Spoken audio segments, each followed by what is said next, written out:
मित्रांनो, आपण मनुष्य प्राण्याला समजून घेतोय. मनुष्य प्राण्याला समजून घेतोय. त्याचा जन्माला घालण्याचा मागचा उद्देश आपल्याला समजून घेतलेला आपण. आता आपण मनुष्य प्राण्याच्या बुद्धीचा विचार करू आपण. पण त्या अगोदर जे 5 तत्व आहेत, ज्या तत्वांनी तो बनलाय, ते तत्व आपण जाणून घेऊ. ते आपण 5 तत्व जाणून घेऊ. आणि एक मी तुम्हाला गोष्ट सुद्धा सांगणार आहे. एक गोष्ट सुद्धा सांगणार आहे.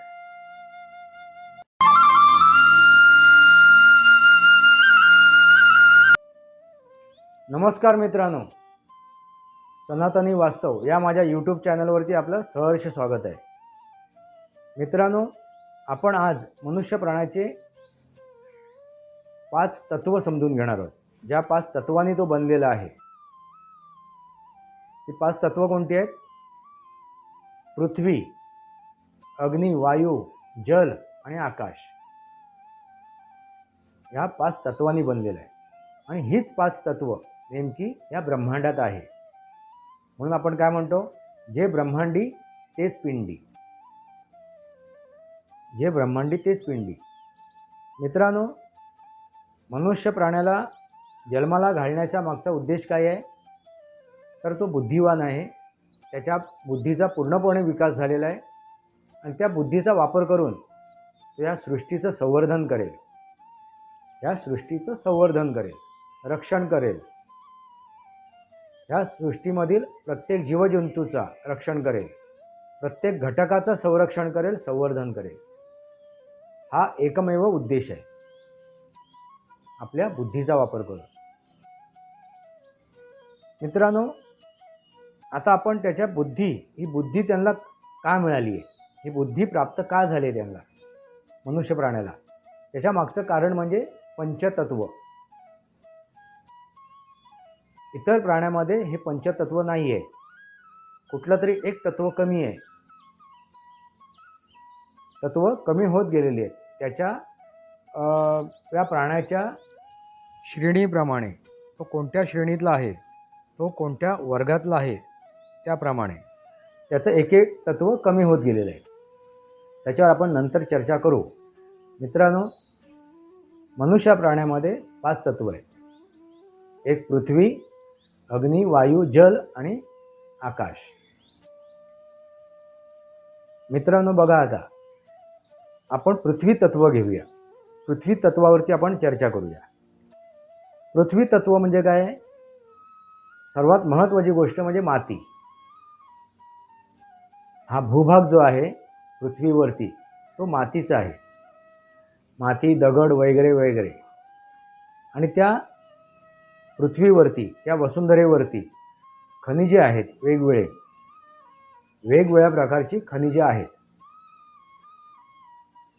म्हणजे लोह आहे, चांदी आहे, सोनं आहे, वगैरे वगैरे वेगवेगळ्या प्रकारची खनिजे आहेत. ही जी तत्व आहेत, त्या खनिजाची जी तत्व आहेत त्या पृथ्वीवरती, ती सर्व खनिज मनुष्य प्राण्याच्या त्या शरीरामध्ये विद्यमान आहेत, अस्तित्वात आहे. मित्रांनो, लक्षात आलं का? म्हणजे जे पृथ्वी या तत्वामध्ये ज्या गोष्टी आहेत, वर्तमान काळामध्ये ज्या गोष्टी आहेत पृथ्वीमध्ये, त्या प्रत्येक गोष्टीचा तत्व अंश, त्या प्रत्येक गोष्टीचा अंश मनुष्य प्राण्याच्या शरीरामध्ये आहे. म्हणूनच आपण म्हणालो ना की ज्यावेळी हा रोग आला, कोणता, त्याची चर्चा झाली, कोविड-19, कोरोना, त्याच्यावरती औषध नव्हतं. त्याच्यावरती कोणत्याही प्रकारचं औषध नव्हतं, कोणत्याही प्रकारचा उपचार नव्हता. त्यावेळी एक गोष्ट म्हटली गेली, तर रोगप्रतिकार शक्तीने आटोक्यात येऊ शकतो. ती वाढवण्यासाठी प्रयत्न केले पाहिजेत. मित्रांनो, रोगप्रतिकार शक्ती ही माणसामध्ये अस्तित्वात आहे. ती कशी आहे? जो तत्व, पृथ्वी तत्व जे मनुष्यामध्ये आहे, त्या तत्वामध्ये त्या पृथ्वीमध्ये जे जे काय अंश आहेत प्रत्येक घटकाचे, माती, दगड, खनिज वगैरे वगैरे ज्या पृथ्वीमध्ये आहेत, भूगर्भामध्ये आहे किंवा भूतलावरती आहे, ते सर्व तत्व मनुष्य प्राण्याच्या या शरीरामध्ये आहेत. जर त्या तत्वांचा योग्य वापर केला गेला, त्या मनुष्य प्राण्याने केला, तर कोणताही रोग, कोणताही आजार त्याच्यावरती प्रभाव करू शकत नाही, आक्रमण करू शकत नाही. आक्रमण जरी झालं तरी तो जास्त काळ टिकू शकत नाही. जर हे तत्व, हे जे तत्व आहे भूमितत्व, हे जर तत्व त्याने उद्दीपित केलं, संचालित केलं योग्य प्रकारे, मित्रांनो लक्षात आलं का? मनुष्य प्राण्याचं हे जे तत्व आहे पृथ्वी तत्व म्हणजे त्याचं शरीर. दुसरं तत्व काय आहे तर अग्नितत्व. अग्नितत्व म्हणजे काय? पित्त. तिसरं तत्व काय तर जलतत्व. जलतत्व म्हणजे कफ. चौथं तत्व काय आहे? वायू. वायू ज्याला आपण वात म्हणतो, वात. हे सगळं भूतलावरती आहे, या पृथ्वीवरती आहे. आणि ही पृथ्वी कुठे आहे? अवकाशात आहे, आकाशात आहे, या ब्रह्मांडात आहे. म्हणजे आकाश तत्व. म्हणजे त्या मनुष्याच्या भोवती जे एक वलय, प्रकाशमय वलय असते, जे एक वलय असते, म्हणजे आपण एखाद्या देवाच्या भोवती जो प्रकाश दाखवला जातो, प्रकाशमय, त्याच्या चेहऱ्याच्या मागे, त्याच्या डोक्याच्या मागे एक प्रकाशमय असं दाखवलं जाते. तेच वलय, तोच प्रकाश, तीच ऊर्जा म्हणजे आकाश तत्व, म्हणजेच आकाश तत्व. मित्रांनो लक्षात आलं का? असा हा परिपूर्ण मनुष्य प्राणी आहे. म्हणजे जे ब्रह्मांडी तेच पिंडी, आणि जे पिंडी तेच ब्रह्मांडी. मग अशा मनुष्य प्राण्याने कसं वागायला पाहिजे? म्हणून त्याची जी बुद्धी आहे तर इतर प्राण्यांपेक्षाही कशी आहे? विकासाची आहे, परिपूर्ण आहे. अशा बुद्धिवान प्राण्याने कसं वागायला पाहिजे? ते कसं वागायला पाहिजे तर ह्या सृष्टीचं संवर्धन केलं पाहिजे. प्रत्येक जीवमात्राचं संवर्धन केलं पाहिजे. जगा आणि जगवा. मर्यादेत राहायला पाहिजे. मर्यादा पुरुषोत्तम राम. मित्रांनो, आपण मर्यादा पुरुषोत्तम राम यांचा विचार का करतो? कारण हा परिपूर्ण व्यक्ती आहे, परिपूर्ण मनुष्य आहे. त्याला आपण परमेश्वराचं स्वरूप समजतो.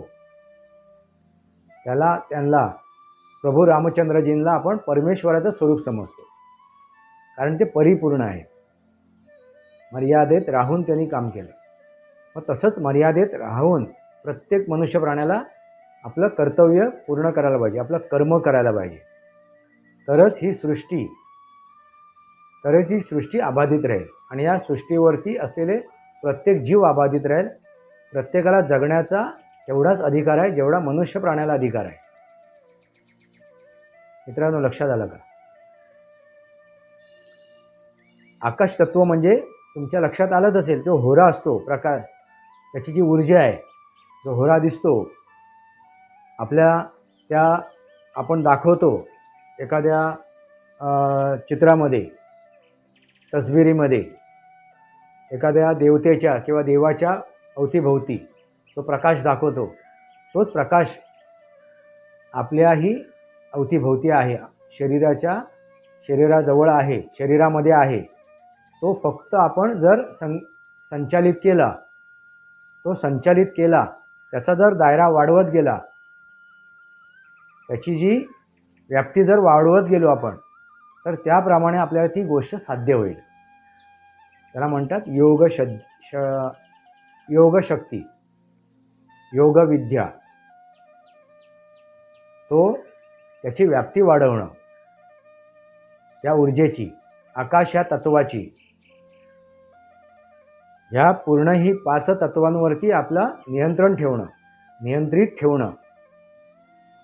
ठेवणं आणि नियंत्रित ठेवणं. हे ज्यांनी साध्य केलं, हे ज्यांनी प्राप्त केलं, त्याला आपण दैवी पुरुष म्हणू शकतो. मित्रांनो, लक्षात आलं का? आपण आता गोष्टीकडे वळूया.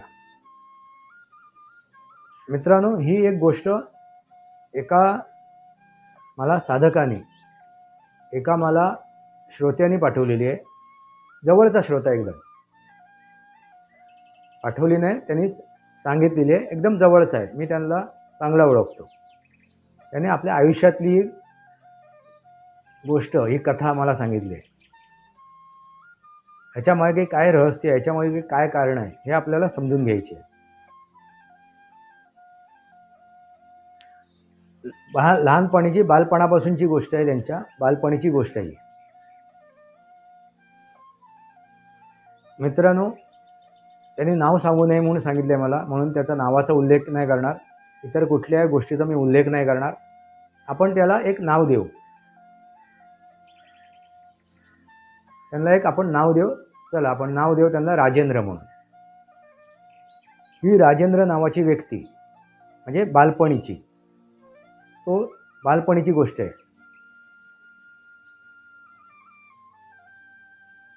शहरात, त्यांचे आईवडील शहरात असल्यामुळे त्यांचं शिक्षणसुद्धा शहरात होत होतं. पण ज्यावेळी शाळेला सुट्टी मिळायची, त्यावेळी ते गावी जायचे आणि गावी जाण्यासाठी अगदी आतुर असायचे.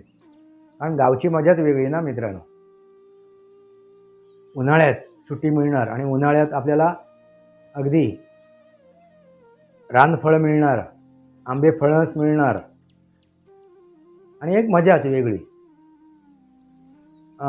आणि कुठेही आपल्याला अटकाव नसणार, कोणाचाही रोकटोक नसणार, स्वच्छंद जीवन जगायला मिळणार, अशी ती परिस्थिती असते. गावचं जीवन म्हणजे एवढी सुट्टी मिळून त्या मे महिन्याच्या सुट्टीत एखादा मूल गावी जातो, तशीच परिस्थिती ह्या राजेंद्रची सुद्धा होती. राजेंद्रांना आपली सुट्टी मिळाली आणि ते गावी गेलेत. त्यांची गावी आजी राहत होती. त्या आजीसोबत त्यांच्या आजीचं आणि त्यांचं चांगलं घट्ट नातं होतं. एक दोघांचंही अगदी घट्ट प्रेम नातं होतं. ते गावी गेलेत आणि चालले आपला दिवस नेहमीप्रमाणे. त्यांचा खेळणं, बागडणं वगैरे सर्व चालू आहे. त्यांची जी मित्र वाट बघत होते, त्या मित्रांना वगैरे भेटणं वगैरे झालं. त्यांच्या आजीचं माहेर आहे ना, त्यांच्या गावाच्या जवळच्या एका गावात होतं. त्यांच्या आजीचं माहेर त्यांच्या जवळच्याच एका गावाजवळ होतं. अगदी पायीसुद्धा जाऊन येता येत होतं. आणि आजीचं सुद्धा जरा माहेरशी जास्त सख्य होतं. माहेरीचा सुवासाची करबरसात, त्यामुळे वरच्यावर ती माहेरी जाऊन यायची. एक दिवस असं झालं, आजी म्हणाली, अरे मला, हे आता गोष्ट आहे सिंधुदुर्ग जिल्ह्यातली, त्यामुळे मालवणी भाषा वापरली जाणार. अरे माका घराकडे जाऊचा, इकडे तू काय म्हणतोस, तू काय येऊचा काय रे? बोला, चलात ना, फिराक जाऊचा ना, मी पण येतोय. त्यावेळी तो जो राजेंद्र होता, त्याचं वय म्हणजे 2री-3रीला असणार, म्हणजे 2री-3रीला होता तो.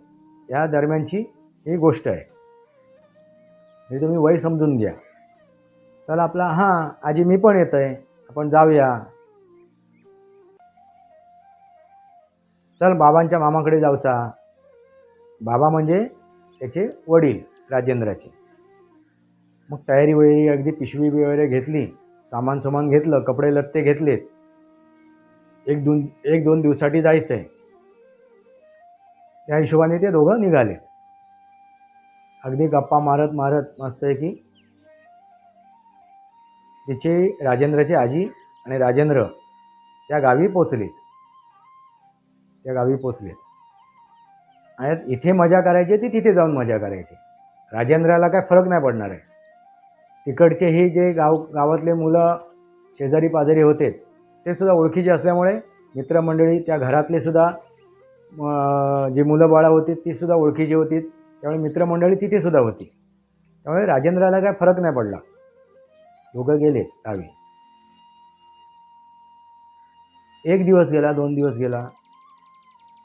एक दिवस राजेंद्र खेळत होता आपला त्या अंगणामध्ये. तिसऱ्या दिवशीची गोष्ट आहे. खेळता खेळता तिथे विहीर आहे एक, म्हणजे आजीच्या माहेरच्या घराच्या जवळची एक विहीर. त्या विहिरीजवळ खेळता खेळता तो तिथे पोचला आणि 3 सांजची वेळ होती. म्हणजे नुकताच अंधार पडायला सुरुवात झाली होती. तिथे जाऊन बसला तो असा विहिरीवरती आणि तो वाकून बघायला लागला विहिरीत काय आहे. बेडकं दिसत आहेत का, बेडकं काय करतायत, किंवा मासे दिसत आहेत का, किंवा आणखीन काय, असा तो बघत होता. बघता बघता फटकन त्याच्या नजरेसमोर एक मूल दिसलं. त्या विहिरीत एक मूल दिसलं. त्याचा वय काहीतरी एक 7-8 वर्षाचं असणार असं मूल दिसलं आहे. म्हणजे 5-6 वर्षाचं, 7-8 वर्षाच्या आसपासचं मूल त्याला ते दिसलं. आणि तो दचकला. अरे आपण बेडूक बघत होतो, आपण मासे बघतो, हे काय दिसलं. परत त्याने वाकून बघितलं, परत ते दिसलं त्याला मूल. आणि तो घाबरला, दचकला. ती भीतीपोटी त्याला ताप आला, आजारी पडला. तो तापाने फणफणला. अचानक काय झालं.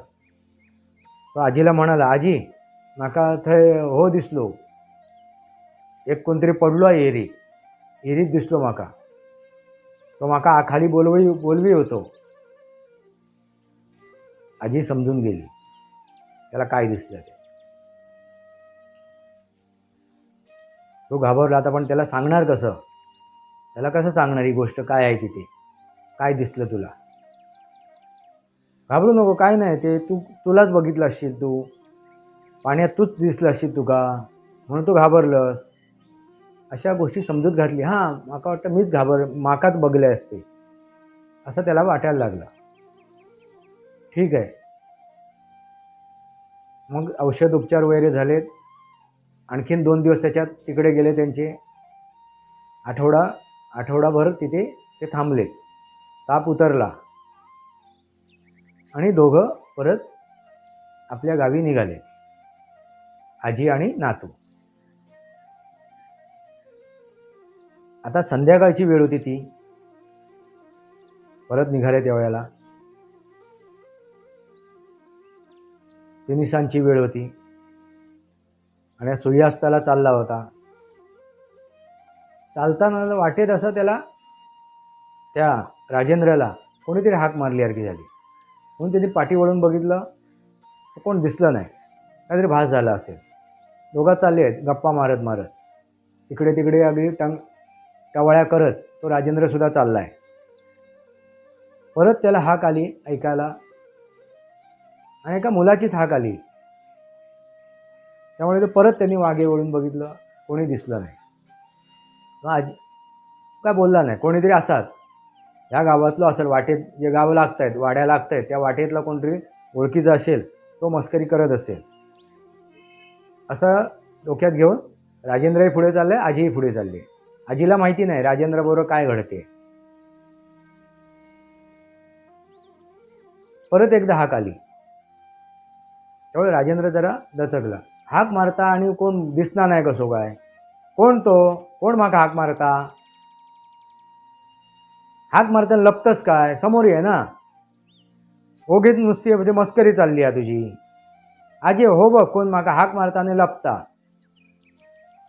अरे असा ते चल लवकर बेगीन बेगीन बेगीन चल, का रात पडात काळोख होईत, घराकडे पोचू गया.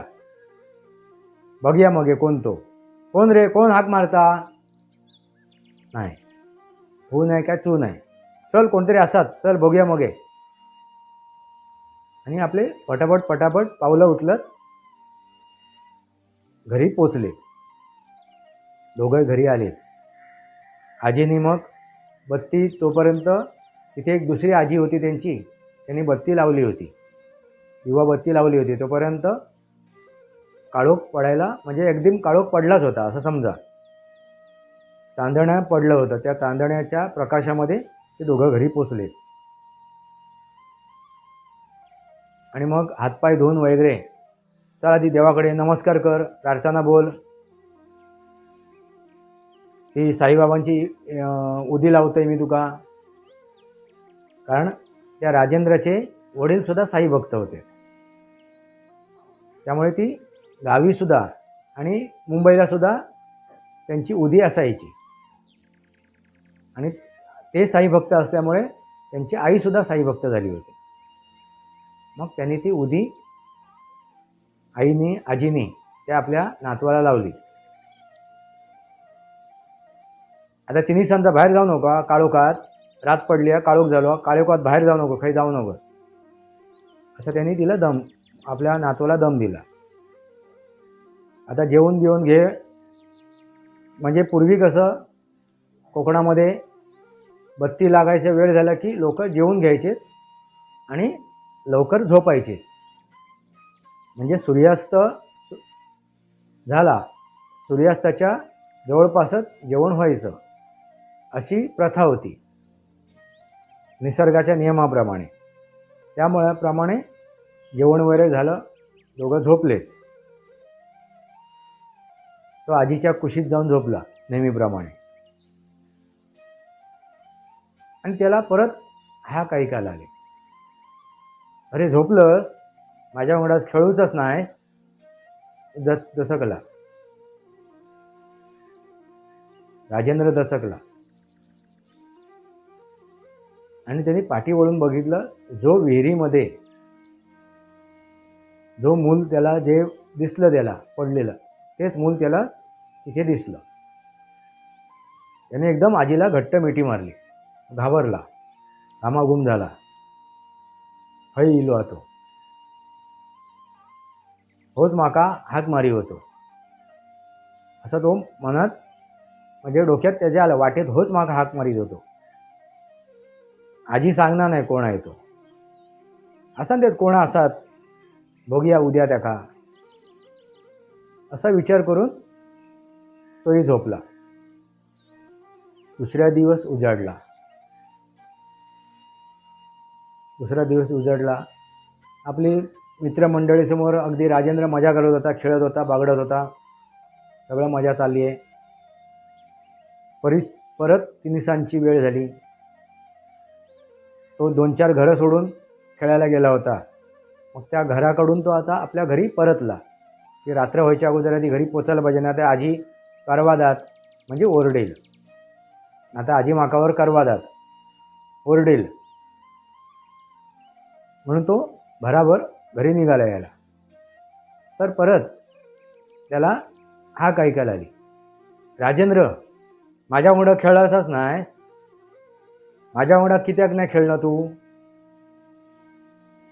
त्याने बघितलं मागे वळून, काय तू किती माझ्या मागे येलस, थंय गावात होतस, आजीच्या माहेराच्या गावात तू भेटलंस मागा, थंय नाही येलस, थंय बावडेत काय करी होतस तू, थंय बावडेत काय करी होतस, आणि माका बावडेत बोलावी होतस, काय येडो वेडो, कसो येलस तू बाहेर बावडेतसून. हां, माका माहीत असा ना, तू चढान येलं असशीत, आणि हय कित्याक गेलं, घराकडे आऊस बापूस करवादात तुका, जा बेगीना, डोक्यात ताप नको बरं. आजी माका होय ह्या का घेऊन येलस म्हणान तू. नाही, मी आता तुझ्या वांगडाच राहतलंय, हय खेळतलंय, मजा करतलंय. तुला आता नको, काळप झाला, उद्या खेळूया आपण, दुपारी की ये तू, दुपारात खेळूया आपण. जा माका आजी ना त्या करवा जात, असं म्हणून तो घरी आला.